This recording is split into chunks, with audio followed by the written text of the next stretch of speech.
Welcome to Novara Live. I'm Michael Walker. We're doing things slightly differently today. I've got 3 stories for you and 3 different guests. I'll be joined by Methven, Adrienne, and when I speak to Tadhg, Hickey. And the 3 stories are the Waspi women. Has Starmer abandoned them? And we'll look back at the biggest climate news of the year. And Israel has accused Ireland of anti-Semitism. And Irish politicians, to their credit, have responded very strongly and effectively. And we'll end on that story. Stay tuned for all that. A great show ahead of you. First, though, a reminder that Novara Media is entirely funded by our supporters. Without you, we couldn't bring you this show every weeknight. So thank you so much for making this possible. It's one thing for us to tell you how invaluable your support is, but let's hear directly from those back who sort of told Novara Media why they chose to support us. So someone says, I ended my subscription to The Guardian, NYT and Washington Post and started subscribing with you and a few others because of the truthful way you present the news and the amazing insights that you give. I do enjoy your presentations. Thank you so much. And someone says, the importance of community and spaces to be able to explore and constructively critique what is unfolding and collapsing is critical. And I feel Novara Media is a rare space as such. Thank you so much for those comments. Thank you to all of you who are already Novara Media supporters, and especially if you've just become a Novara Media supporter in the last couple of weeks or so. We really do appreciate that. If you haven't yet, what are you doing? Please do go to novaramedia.com/support. As I always say, our traditional ask is for the equivalent of 1 hour's wage a month, but whatever you can afford will go a very long way. I think we do, if I say so myself, use your money fairly efficiently, in the sense that we're we're not loaded with money as an organization, but we like to feel like we put quite a lot out there. Keir Starmer's government has refused compensation payouts to what could amount to millions of so-called Waspi women. This was Work and Pension Secretary Liz Kendall announcing that decision in Parliament. The government does not believe paying a flat rate to all women at a cost of up to £10.5 billion would be a fair or proportionate use of taxpayers' money, not least when the previous government failed to set aside a single penny for any compensation scheme, and when they left us a £22 billion black hole in the public finances. Mr. Speaker, this has been an extremely difficult decision to take, but we believe it is the right course of action, and we are determined to learn all the lessons to ensure this type of maladministration never happens again. WASPI stands for Women Against State Pension Inequality. It's a campaign that's been fighting since 2015 for a cohort of women, somewhere around 3.5 million of them, who were born in the 1950s and who say they lost out on pension payments. The background here: in 1995, the Pensions Act changed the age of retirement for women from 60 to 65, bringing it into line with men. Now, that was supposed to be a phased change, taking place between 2010 and 2020. But in 2011, the coalition government decided to speed it up, presumably part of their austerity campaign. Now, campaigners say that the change to women's pensions wasn't properly communicated, meaning that many weren't able to plan financially for a later retirement age. They do have a bit of a point. That's because despite the law changing in 1995, the Department of Work and Pensions didn't start writing to those affected until 2009, so 14 years after the law was passed. And by that time, many women had given up work and some were approaching 60, the age they'd expected to retire, although with the changed rules would no longer be able to claim their state pension. Now, the WASPI campaigners say that lack of communication penalised women unfairly, while also creating significant financial hardship for many. And in March this year, the Parliamentary and Health Service Ombudsman agreed. It ruled that thousands of UK women were owed some kind of compensation after finding that the Department of Work and Pensions was guilty of maladministration. But the Ombudsman's recommended payouts were significantly less than what campaigners had been demanding. They'd asked the Ombudsman to award compensation at the highest possible level, amounting to upwards of £10,000 to each of those affected. Instead, the Ombudsman recommended payments of between £1,000 and £3,000. That's an amount that could have resulted in up to £10 billion worth of payouts. And it's that recommendation that the government has now rejected. Speaking to BBC Breakfast, Chancellor Rachel Reeves explained her reasoning. I understand that women affected by the changes to the state pension age feel disappointed by this decision, but we looked in full at the Ombudsman recommendations, and they said that around 90% of women did know that these changes were coming.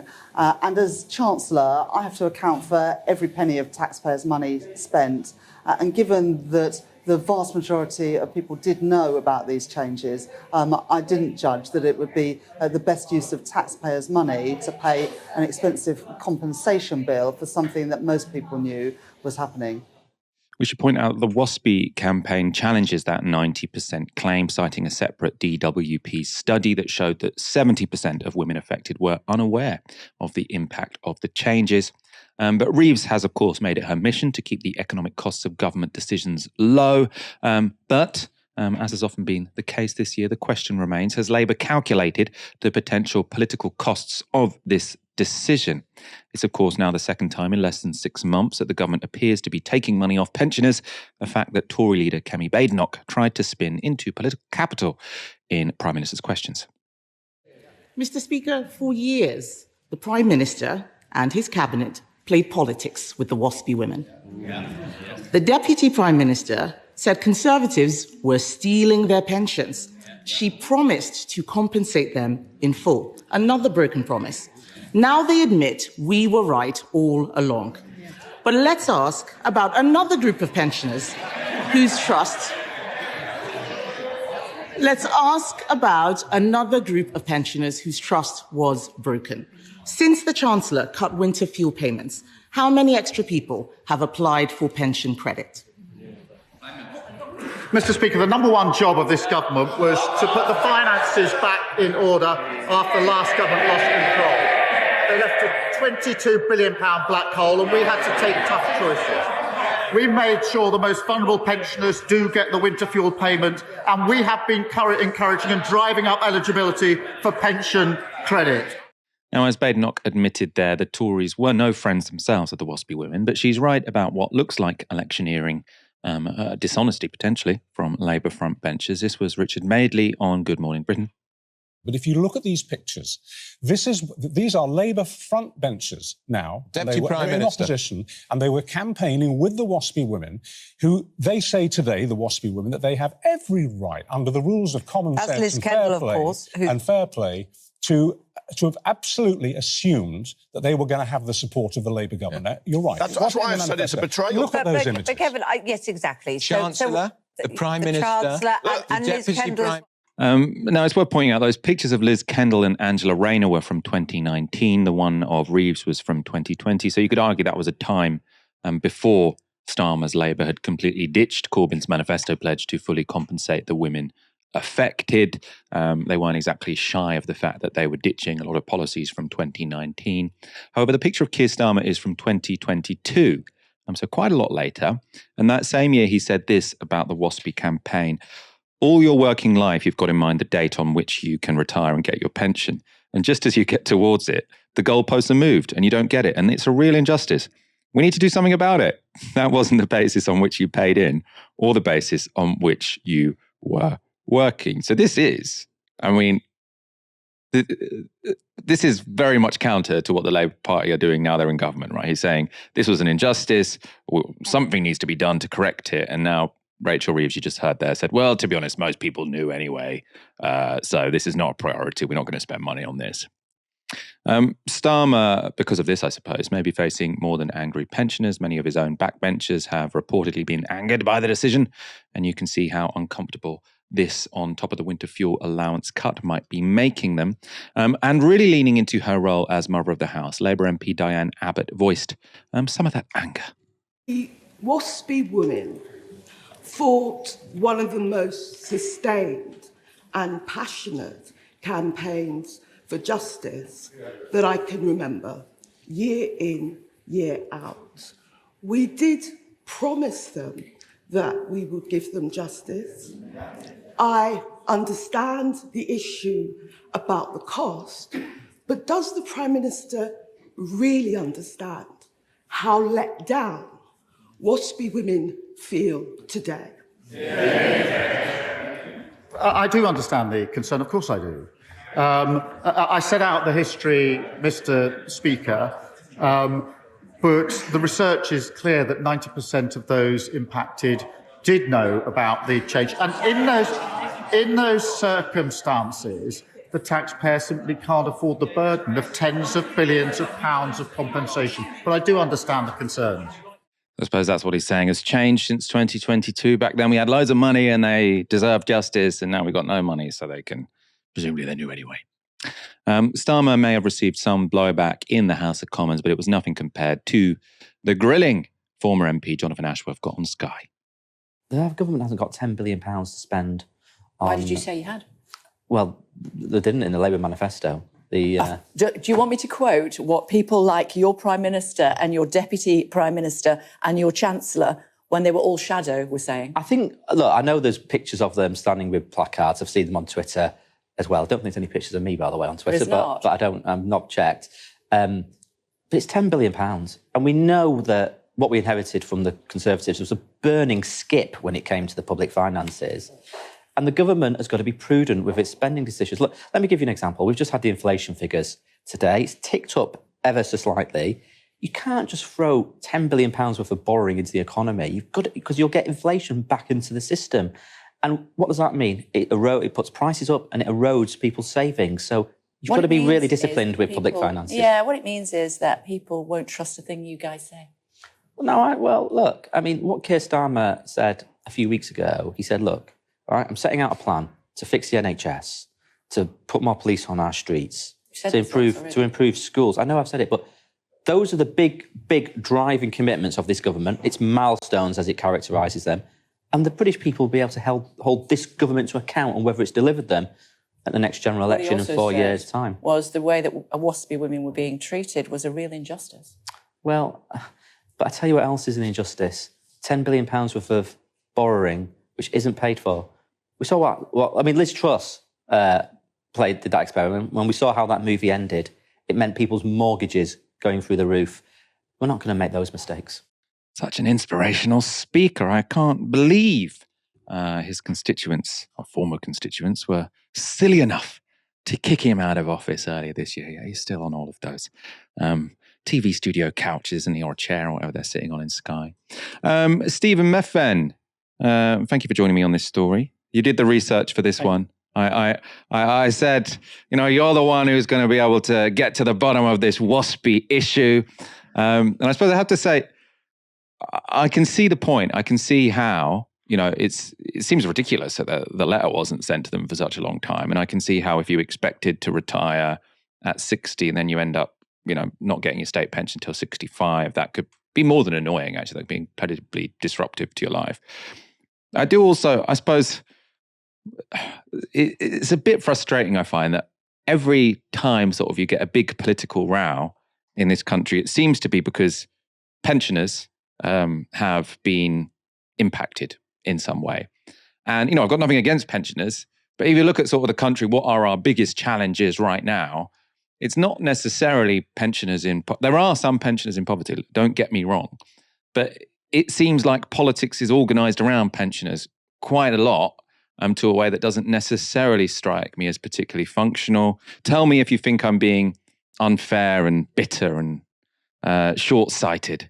I mean, I think you're right that politics is organised around pensioners in a way that might seem kind of strange. So, the triple lock, for example, is this completely untouchable promise to pensioners that can't be broken by any party at any time, no matter what the cost, really. But I think these two cases are the cases of the Waspi women and of the winter fuel allowance are also questions of injustice. I mean, look, in the Waspi woman case, I think it's clear that there was maladministration that meant that women did lose out. They suddenly got to retirement age and they found that they hadn't made enough contributions to actually get the full pension because the number of years they used to work had changed, and the government hadn't informed them of that with any kind of reasonable notice period. Now, the extent to which that would have affected women will vary depending on other personal circumstances. And I can see that the government might be struggling to find a way of working out what proper compensation would be. But the Ombudsman made a very clear recommendation, which was just to compensate these women a little bit for the maladministration. So not necessarily for the full loss or of money or of income, but just for the thing that the government is culpable for, which is not letting them know that their pension arrangements were going to change. And that amount that they've recommended, the Ombudsman, I mean, is really not that great. It's like between £1,000 and £2,950 per person. Now, if you take an EasyJet flight with someone else, so you've two of you taking a flight somewhere, and it's like 400 miles away, and you get delayed for 4 hours, that's nearly €1,000 of compensation that you're entitled to from the airport, from the airline rather. So really what the Ombudsman is recommending here is a small amount per individual affected. The total sum is 10 billion. I mean, the government could have resolved this in all kinds of ways. They could have made it the case that in order to access it, you had to apply. They could also have put it off a bit and said, okay, well, when the money becomes available, we will make it a priority to earmark this amount. So there is an injustice there. And I think the Ombudsman captures it really well by saying, look, the injustice is one of the government failing to have communicated correctly rather than full responsibility for the change to the pension age, which is what really affected these women. In the winter fuel allowance case, I think it's in a way much worse, because I think it really is clear that there's a number of very poor pensioners who are being very seriously affected by that cut. So at the moment, the rule is that if you're on pension credit, you're entitled to the winter fuel allowance. But the rules for pension credit are extremely tight.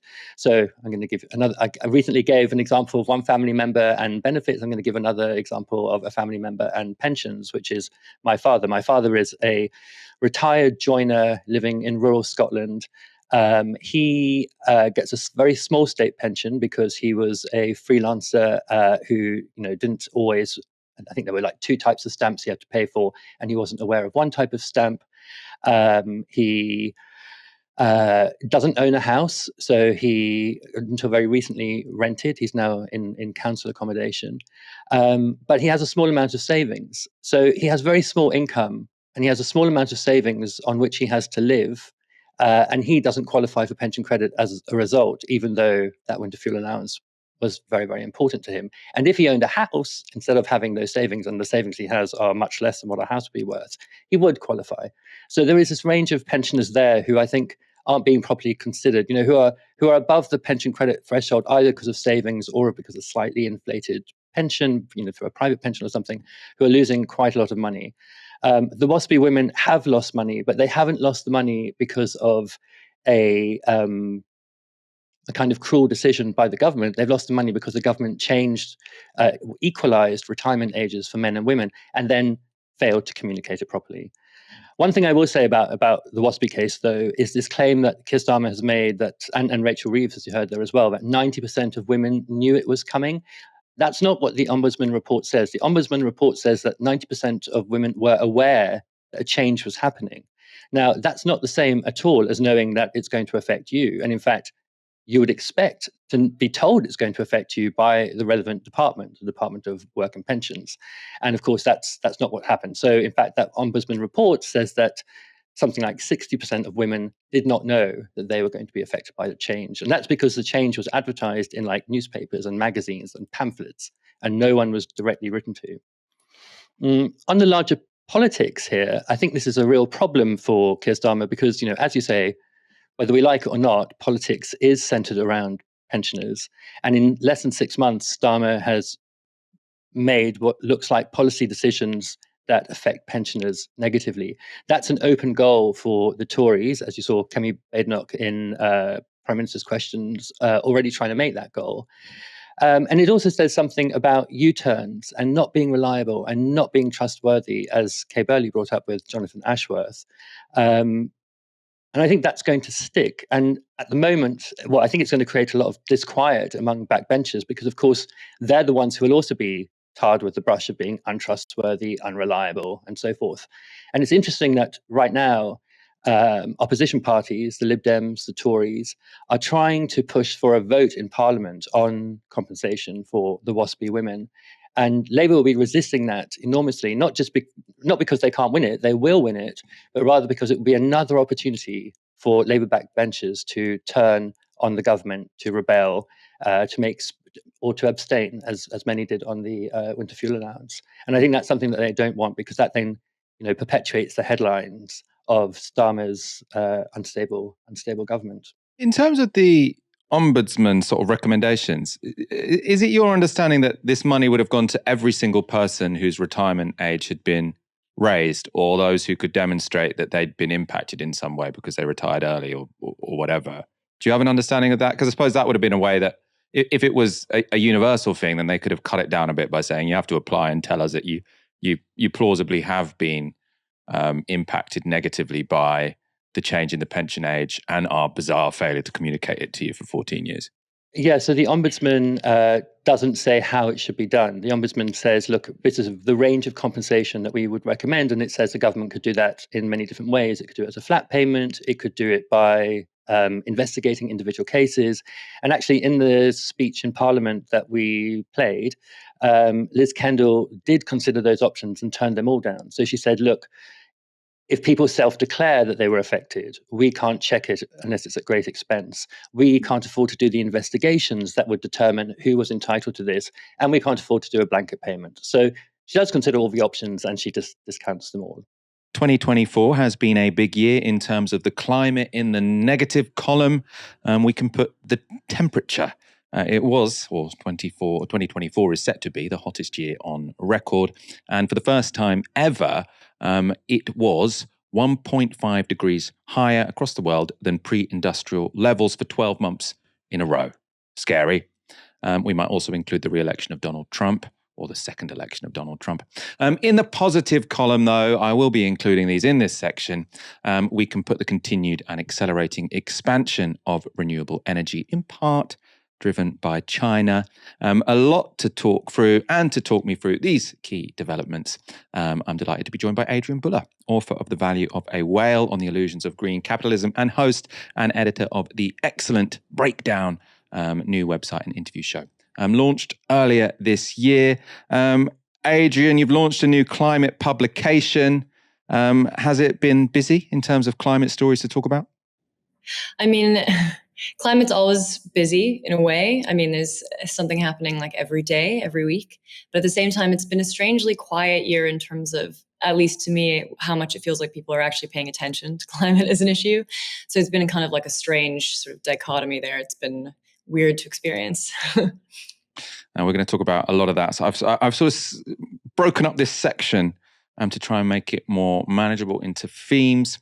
We'll talk about climate politics towards the end. I want to start, though, on an issue which makes sense, I think, as we're talking about the climate, which is the weather. On that front, 2024 has brought plenty of reasons for concern. So as I mentioned in my introduction, for the first time ever, global temperatures reached 1.5 degrees above pre-industrial levels for 12 months in a row. That was from July 2023 to June 2024. That development sounds very significant. That's due to 1.5 degrees being set as an upper limit for the UN's favoured climate scenario. And one might assume this means we've already failed, right? The target was 1.5. We've already been over 1.5 for 12 months. Isn't everything already lost?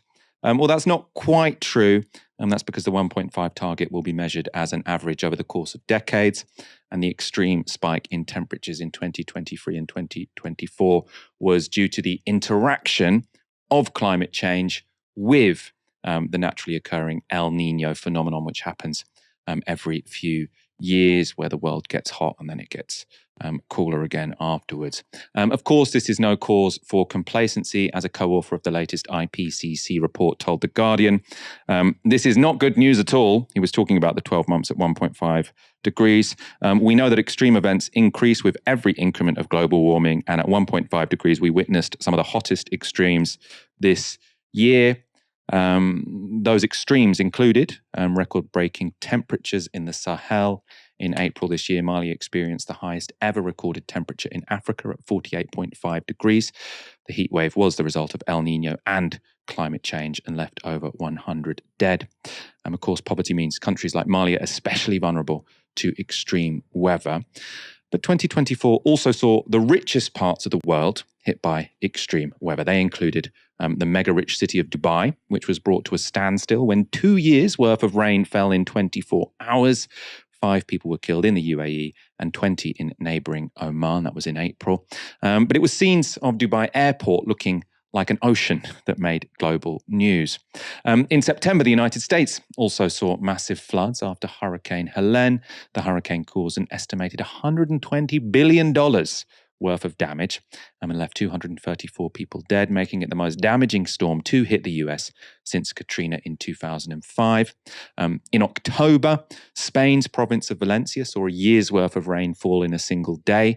The torrential floods that ensued killed 231 people, making it one of the deadliest natural disasters in Spain's history. Nearly 37,000 people had to be rescued from the water, and it resulted in 3.8 billion euros of damage. Of course, it's storms and floods in places like Spain and the US that make the most global headlines. Less talked about this year, but just as deadly, were mudslides in the Indian state of Kerala. Those were caused by extreme rainfall in July and left 254 people dead. Adrienne, that was just a selection of some of the extreme weather that we saw this year, due sort of in all of those cases, pretty much because of the interaction between El Nino, which is a naturally occurring phenomenon, and climate change, which means El Ninos will be more extreme every time they come about. I suppose this shows climate change is already happening, not something just for the future. How exceptional has 2024 been in terms of extreme weather, though? Can we sort of quantify that? You can and you can't. I mean, as you point out, in so many ways, it's always much more complicated than just saying, you know, this storm was a result of climate change. It's kind of difficult to disentangle, although there's a lot of work by groups like World Weather Attribution, a group of scientists out of Imperial in London, that can kind of disaggregate those effects. And definitely, you know, their work is pretty unequivocal that 2024 has been very exceptional in terms of just the scale of the extent to which climate has been impacting and driving bigger heat waves, more flooding, and the kind of severity of those events. But it's important to say, I guess, I think what stood out so much this year is the degree to which a lot of this kind of came home to roost in many of the more kind of affluent parts of the world that, you know, the narrative has typically said is meant to be a little bit more protected from these impacts. You know, climate is something that for Spain or for, you know, the eastern seaboard of the US should be kind of farther down the line. And definitely this year was a big kind of confrontation with those impacts. I mean, there was a news story a couple of years back about Asheville, North Carolina, which was the sort of epicenter of Hurricane Helene, about how it was a climate haven, you know, one of the least vulnerable places to these impacts. And so that, I think, has been really striking to watch. But equally striking, I guess, has been, you know, the way that people have engaged with that. So, you know, we know that experience of extreme weather doesn't necessarily make people change their political views on climate change. They don't necessarily link those experiences to this kind of broader issue. And, you know, in the US, the biggest takeaway, the one that made the most headlines anyways, was, you know, Marjorie Taylor Greene saying that this was basically Biden trying to sway the results of the election by some kind of fancy weather control systems. I mean, if only it were so. But I think, you know, probably the big takeaway from this year will be that going forward, at least with the way that things are going, you know, we'll look back a decade from now and think, you know, wow, how mild that was. And I suppose all this means, and I know you pointed out that sort of being subject to extreme weather doesn't necessarily make people want to sort of contribute to the mitigation of climate change, to stopping climate change happening, because the connection seems somewhat indirect. I suppose there is a more direct demand that could come from weather events like this, which is adaptation, which is better flood defenses, for example. I'm not exactly sure what sort of protects you from high levels of wind, but you'll know much more about this than me. Is adaptation going to become a bigger political issue? Are there going to be sort of demands for governments to spend much more on flood defenses, maybe air conditioning, all these sorts of things? I mean, I would hope so. Definitely, we are in the era in which, we can't be ignoring adaptation anymore. I think for a long time, it was kind of like the ignored younger sibling of mitigation. And I think it's definitely coming to the fore. I mean, the amount that we invest in adaptation, both at, a given country level, but also in the kind of UN processes, if you look at the kind of loss and damage fund versus mitigation funds, is tiny. It's kind of vanishingly small in comparison. And that's something that definitely needs to change. And I suppose the hope is that, even if you take, the Marjorie Taylor Greene example being somewhat extreme in its ridiculousness, at least there is an acknowledgement implicit in that, things are changing. There is some difference in the nature and sort of extremity of what we're experiencing, and whether or not you attribute that to, human-induced climate change. Obviously, I think that you should, but, adaptation is one of those things that I think you almost can win while sidestepping what can be a thornier political debate around mitigation, around ending fossil fuels. So I do hope that, that might be some kind of positive silver lining, if you could call it that, to come out of this year. Oh, well, I'm going to go for a bunch more silver linings, I hope, because after that sort of depressing introduction, I wanted to bring up some reasons to be cheerful. So for the first time ever this year, low carbon renewables will have generated more electricity in the UK than fossil fuels. So according to global energy think tank Ember, the UK is projected to have produced 37% of its energy from renewables and 35% from fossil fuels. The rest is made up of nuclear and biomass and imports, I think, as well. Now, as you can see, this is the result of pretty dramatic changes over the past 14 years. In 2010, 77% of our electricity came from fossil fuels, with only 4% from renewables. That's a really, really dramatic change over 15 years.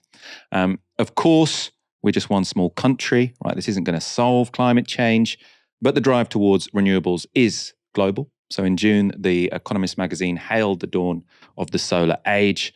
Their special report argued that the exponential growth of solar power will change the world and that an energy-rich future is within reach. In defense of their bullishness, the magazine compared the growth of solar capacity to prior predictions from the International Energy Agency. In every year, they showed actual capacity growth overshot forecasts.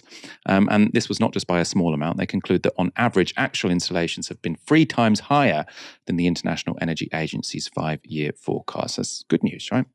That massive expansion of solar capacity has been driven principally by China, who will, for the second year running, account for more than half of all solar installations worldwide. So more than half were installed in China.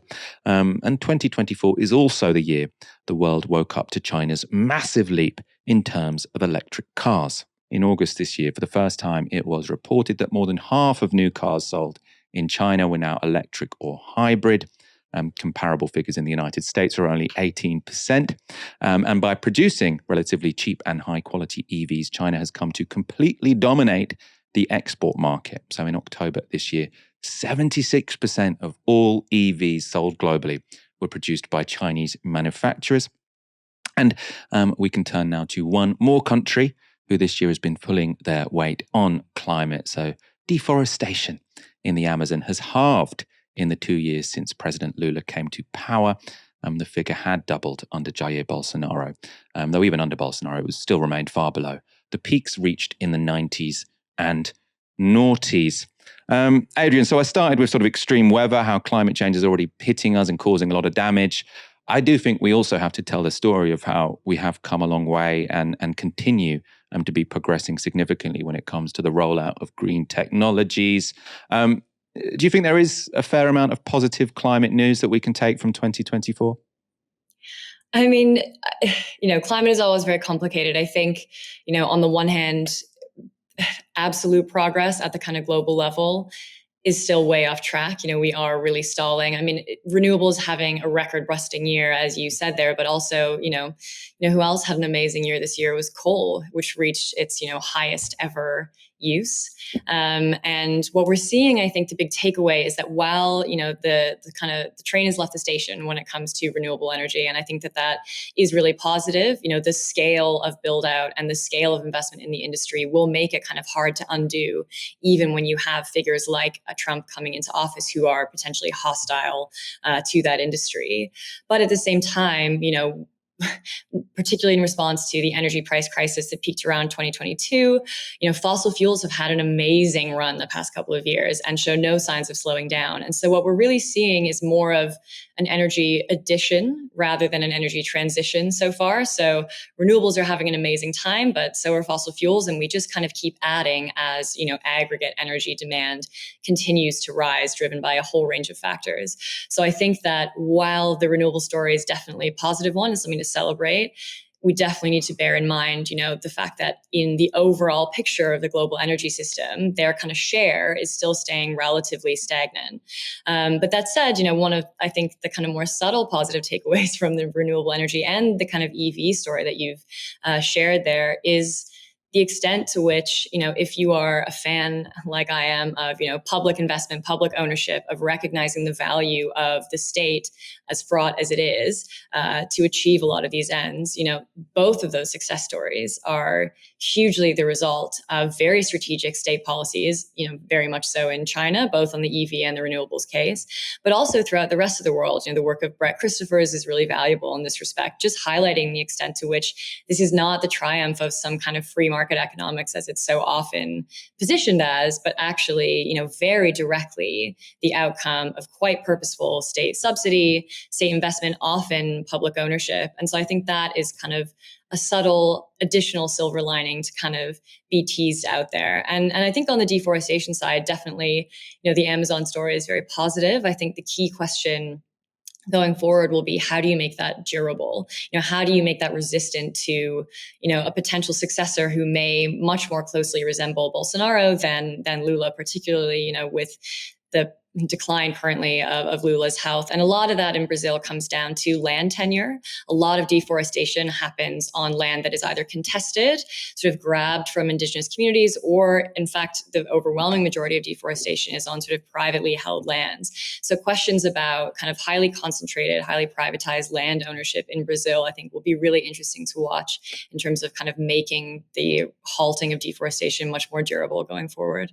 And because I know you've written a book about this, I suppose I wanted to stick on the point that you sort of raised about sort of leaving it to markets and stuff, because I feel like there's a bunch of different arguments here that sometimes get conflated. So I think the argument that we can say is definitely wrong is that if you leave it to the market and you set up all these complicated market mechanisms, that's going to sort it out. Absolutely no.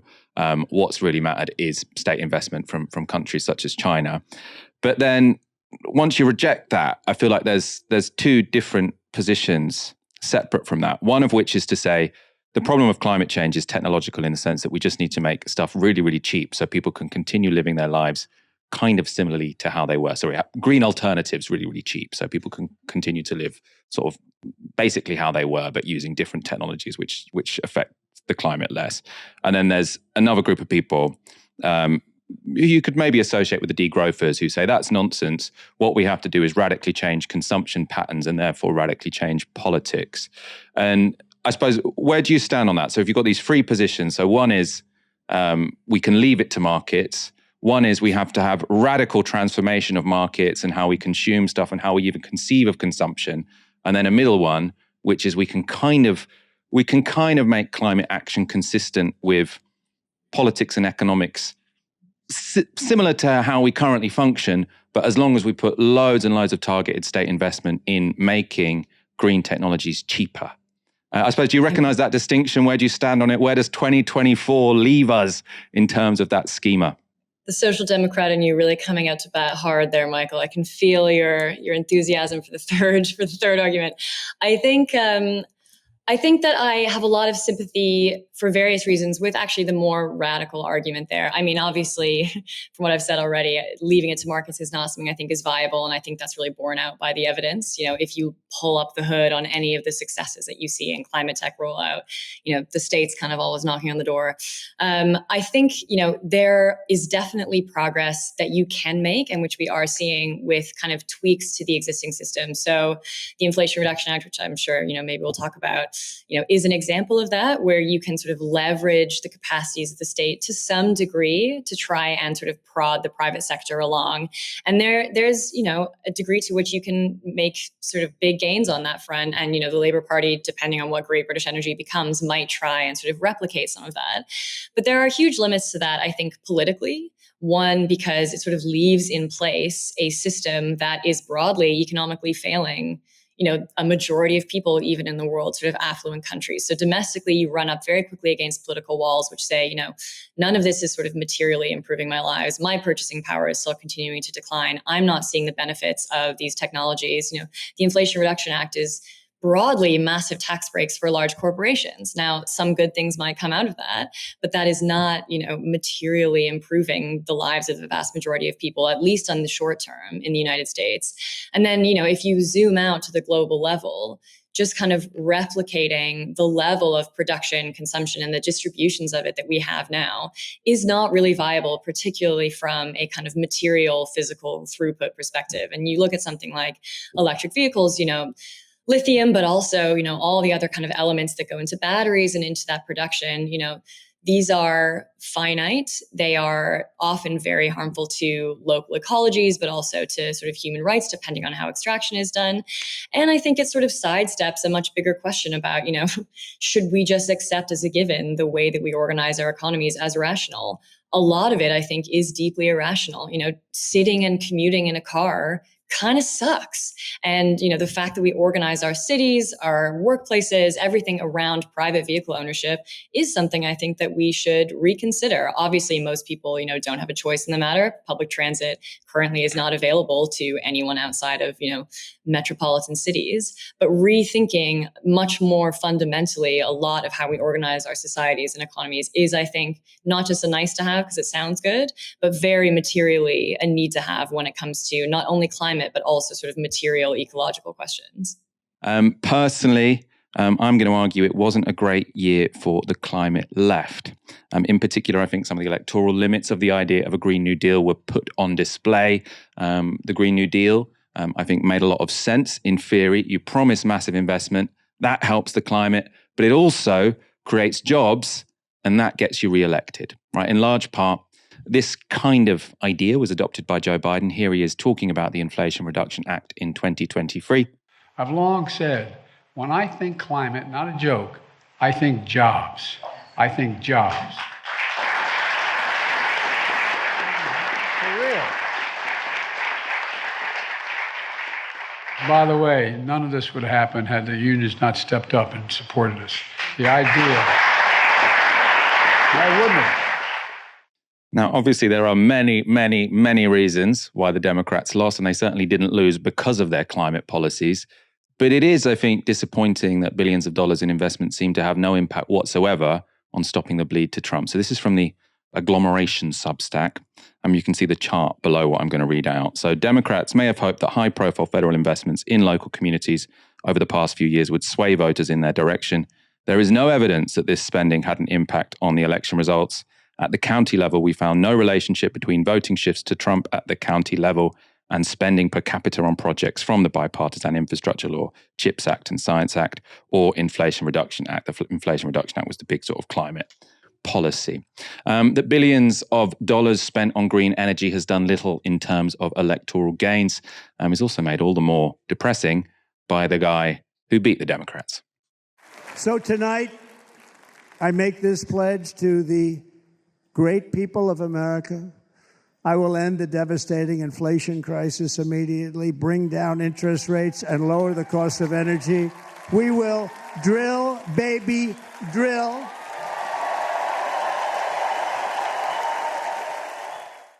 Adrienne, what do you make of that argument? Basically, I think the Green New Deal made a lot of sense in theory. You say what we're going to do is we're going to get people behind climate policy by saying it will create jobs. In fact, it's very difficult to create enough jobs that it will win you an election. People seem to care more about prices. I'm coming more to the position where sort of climate is something you do in the background. You do it by sort of trying to make green technologies really cheap with state investment, but you're not going to win an election on that pledge. What do you think? I think like the first thing to say is that the Inflation Reduction Act, a Green New Deal was not.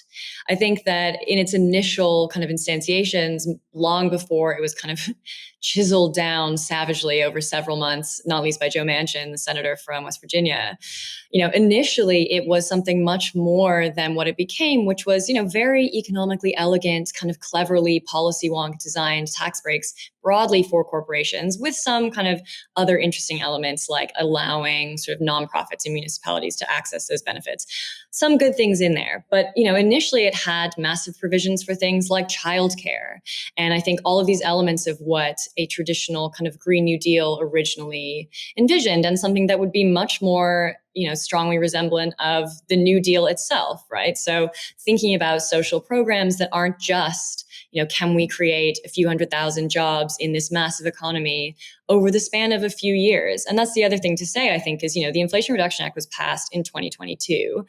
It takes some time to get money out the door and projects off the ground. And that is potentially a serious political miscalculation if the argument you're making is that a kind of green jobs plan is not the right political kind of strategy. And I definitely, have some sympathy for that. I think that, when people go to the polls, they're not thinking, I can't afford groceries, but thank God there's a factory up the road that's got 10 billion in tax breaks and is now in permit planning kind of permissions for chips manufacturing. That's not really how it works. And so I think the challenge for the Inflation Reduction Act is this kind of vast disconnect between the kind of elegant policy craft of economists and the fact that, on the ground, people's material conditions were not improved. They were still feeling, the significant erosion of their purchasing power. They were significantly feeling, soaring grocery prices, costs of getting around, of commuting, including, gas prices at the pump.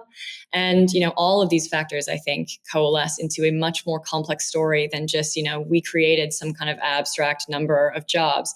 And the other thing to say is that, liberals are also just kind of bad at like capital P politics. So, the New Deal itself, anytime you had a works program, a project, you had a big kind of flashy, like brought to you by the New Deal kind of signaling. And the IRA definitely didn't do that. The vast majority of these projects were sort of quietly whispered through the corporate sector as tax breaks. And, by the time of this most recent polling that I saw, which is a few months back by Politico, I believe, something like half of Americans had never heard of the Inflation Reduction Act. So it's hard to say that this was a losing electoral strategy if, they didn't even really give it a go. And in the election itself, Kamala's only mention of climate was to kind of toot the horn for how good she was on fracking. And so I think it's more complex than just like the Green New Deal failed. Let's end this segment by looking at the year ahead. The last clip we played was Donald Trump saying, "Drill, baby, drill." How worried should we be? I mean, it's not great. The last time he was in office, he appointed sort of like a cabal of fossil fuel executives and generally climate deniers to very senior positions. And so far, it's looking like that's going to be the case as well. You've got sort of Chris Wright coming into the Energy Department, who himself is kind of a fossil fuel executive and sort of very recently said, there is no climate crisis on his LinkedIn page, a great platform.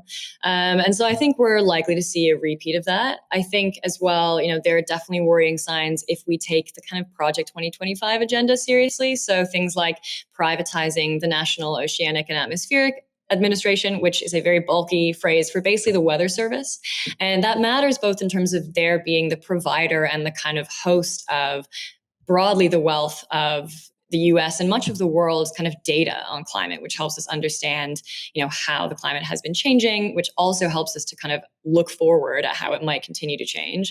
And it also includes services like, hurricane and flood and disaster warnings being free to the American people, which, they're hoping to kind of privatize and maybe move on to some kind of Netflix-like subscription model, which could obviously be devastating for people who don't have the resources to access that and who often live in places that, for many reasons, are more vulnerable to climate impacts. So, there's a whole host of reasons to be worried. That said, fossil fuels had a great time under Biden. He signed more licenses in his term than Trump did in his first term, or leases rather. And, I think it's easy to slide into full alarmism. I think there are systems in place to kind of resist a rapid undermining of anything that's happened so far on climate. And I do think as well that, as we talked about earlier, to some degree, the rollout of renewables and sort of EVs around the world is happening. And particularly if Trump wants to be hawkish on China, they're going really big on clean energy. And so it may be that he has no choice but to continue to try and, compete on that front. Whether or not we think a geopolitical stance on climate is useful, it may be that he has no choice but to kind of uphold some of those projects. So I think, let's wait and see. Adrienne, thank you so much for talking us through the year in climate. Where do people find more of your content? I am not personally on social media, but you can find me at break_down radio. Earlier this week, Israel announced it would close its embassy in Ireland and recall its ambassador and diplomatic staff. Israel's foreign minister revealed the decision in this post. Today, I have instructed the closure of Israel's embassy in Ireland. The actions, double standards and anti-Semitic rhetoric of the Irish government against Israel are rooted in efforts to delegitimize and demonize the Jewish state. The Irish government recognized a Palestinian state during attacks on Israel, a move praised by Hamas, attempted to redefine genocide in international law to support baseless claims against Israel at the ICJ, backed politically motivated cases at the ICC. So they backed international law is his problem with them, promoted anti-Israel measures within the EU and fostered hostility towards Israel. And then he says Ireland is one of the few European countries that hasn't adopted the IRA definition of anti-Semitism. And he says Israel will focus its resources on strengthening bilateral relations with countries worldwide according to priorities that also take into account the attitudes and actions of these states towards Israel. So that was the statement of Israel closing their embassy in Ireland. Slightly strange because Ireland wasn't alone amongst European nations in recognizing the Palestinian state after Israel's genocidal war began. Spain and Norway did it too, and they did it on the very same day as Ireland. I don't know why he's sort of lashing out at them, but there's been no close. There hasn't been a threat to close those embassies. Other European countries have also intervened in South Africa's case in the ICJ, including Spain and Belgium. And while Ireland hasn't signed up to the controversial IRA working definition of anti-Semitism, we say controversial is terrible definition of anti-Semitism, nor has Israel's chief military backer, the United States. So it's not completely clear why Israel is singling out Ireland. Ireland's Taoiseach, Simon Harris, had this theory. I'd respectfully suggest that possibly because it works as a distraction. You're all here today asking me about Ireland's position. What about Israel's actions? What about what Netanyahu is doing to the innocent children of Gaza? This is the diplomacy of distraction. And I think it is deeply regrettable that they took that decision. They have every right to take that decision to close the embassy. I'd rather it didn't happen. We will continue to engage diplomatically. But nobody's going to silence Ireland.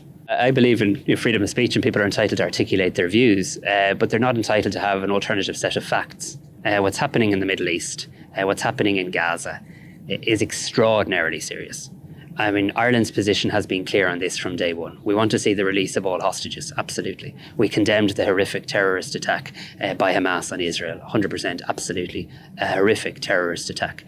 But we also know that there are innocent children who are dying, who are being maimed, who are suffering in a way that I'm not sure the whole world can yet even fully comprehend until we see and get into Gaza. Now, those comments from Harris led to this pretty extraordinary statement from Israel's foreign minister who said this. So he said, Ireland is one of the only countries in Europe that has not adopted the IRA definition of anti-Semitism. They will also hesitate to promote steps to combat anti-Semitism within Ireland. On the contrary, they love it. The words Zionism and Zionists have become derogatory terms in Ireland. They denounced the IDF's actions as war crimes. They crossed all the red lines. Now, in that speech, Saar also referred to Simon Harris as Ireland's anti-Semitic prime minister. That led Irish President Michael Higgins to say this. I think it is a very serious business to actually brand a people because, in fact, they disagree with Prime Minister Netanyahu, who is in breach of so many bits of international law and who has breached the sovereignty of three of his neighbours in relation to Lebanon and Syria, and who would like, in fact, actually to have a settlement in Egypt. I think to suggest that because one criticises Prime Minister Netanyahu, that one is anti-Semitic, is such a gross defamation and slander. There's not much doubt that Israel breached the sovereignty of Lebanon and Syria, but I'm not sure where Higgins' claims about Egypt is coming from. Perhaps it's a reference to Israel's seizure of the Rafah crossing and Netanyahu's stated desire to have permanent military control of the demilitarized Philadelphia corridor on the Gaza-Egypt border. Sorry, so that definitely could count.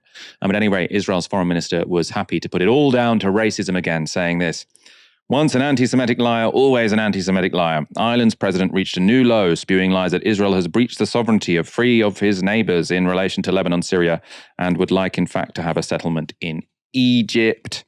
Now, the claim that the Irish Prime Minister and President's criticism of Israel for the destruction of Gaza and the killing of thousands of Palestinians are motivated by anti-Semitism is obviously absurd, and the idea that the whole country is anti-Semitic is obviously bonkers.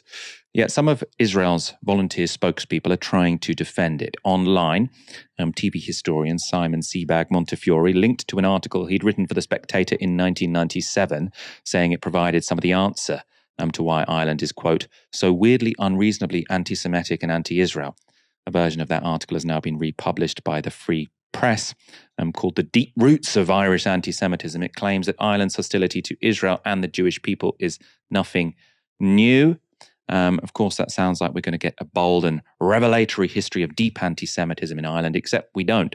Montefiore focuses on a single case and what's called the Limerick boycott or Limerick pogrom of 1904. It involves a pretty frightening attack by around 300 Irish Catholics in Limerick, riled up by a definitely anti-Semitic priest on the small Jewish community there.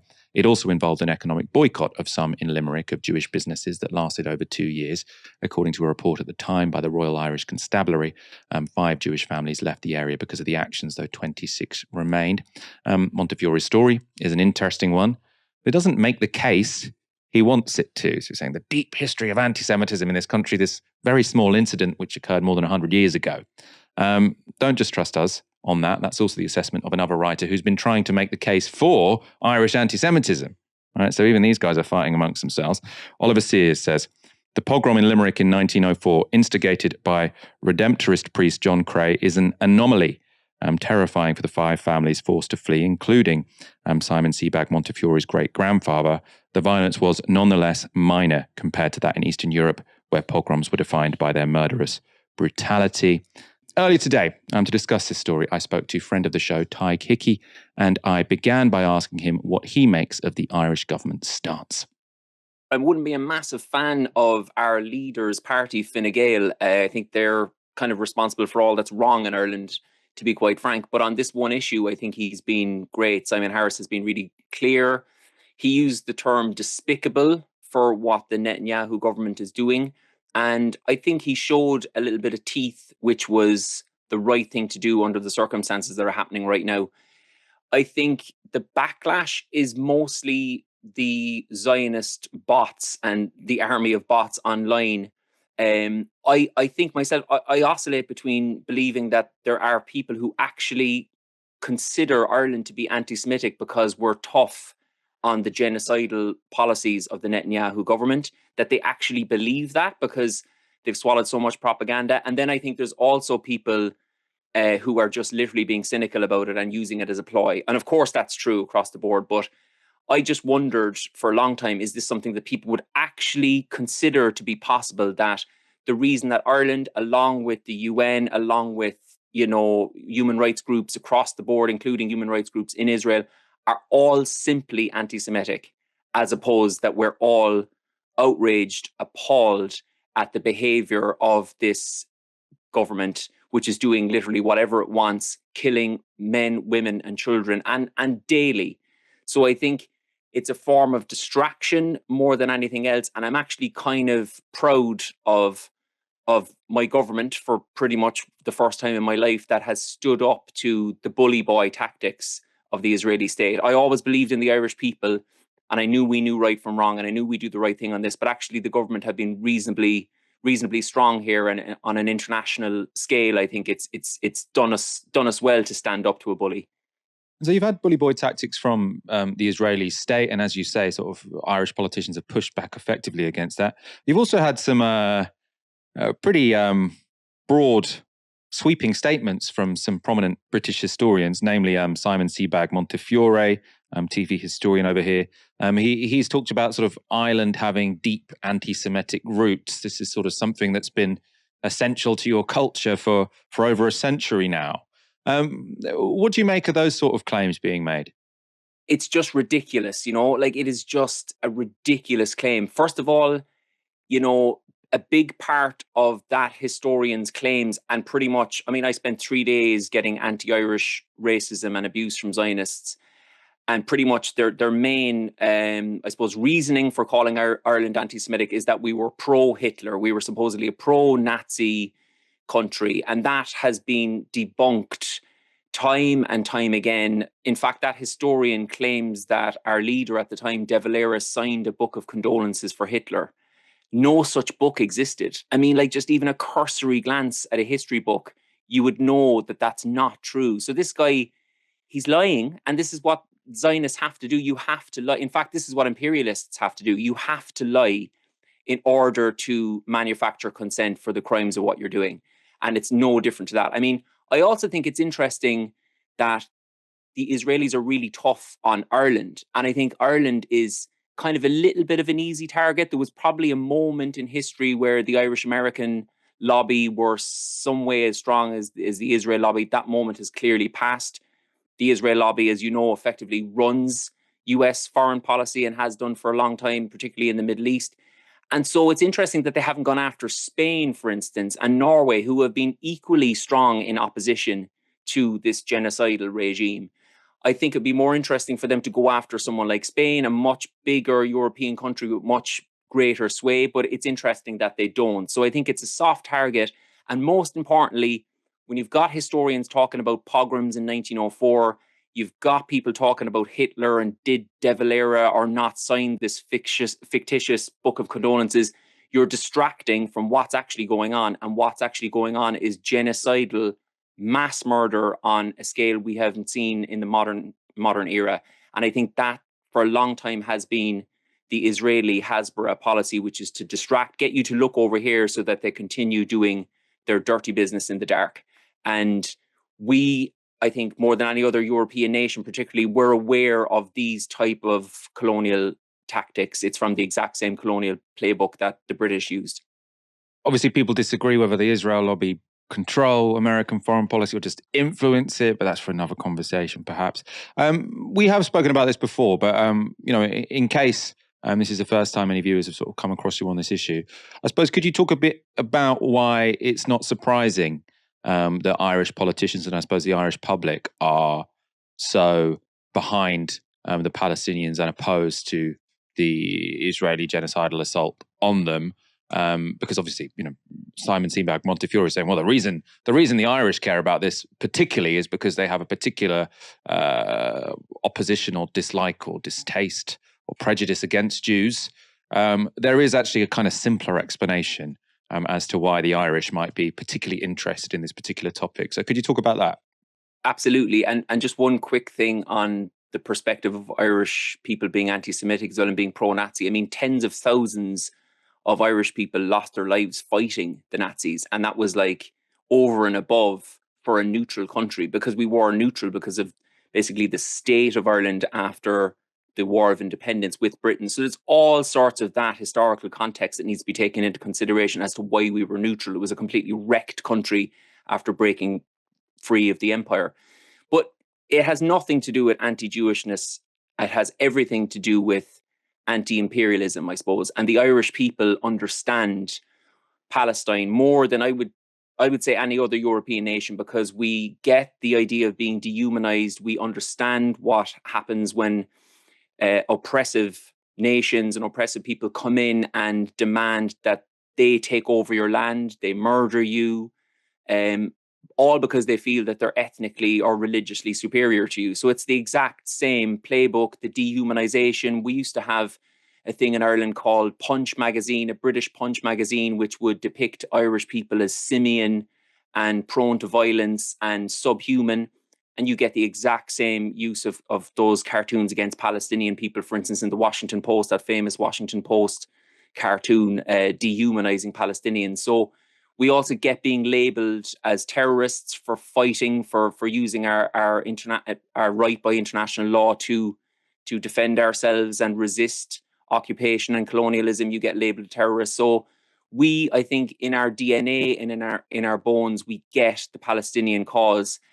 But aside from that as well, Michael, it's probably important to say it's just because it's the right thing to do. You know, I believe, and many activists around Ireland believe, that what's happening right now in Palestine, in Gaza, is a right and wrong issue. It's not even about colonial identification and empathy. It's about standing up for what's right and what's just.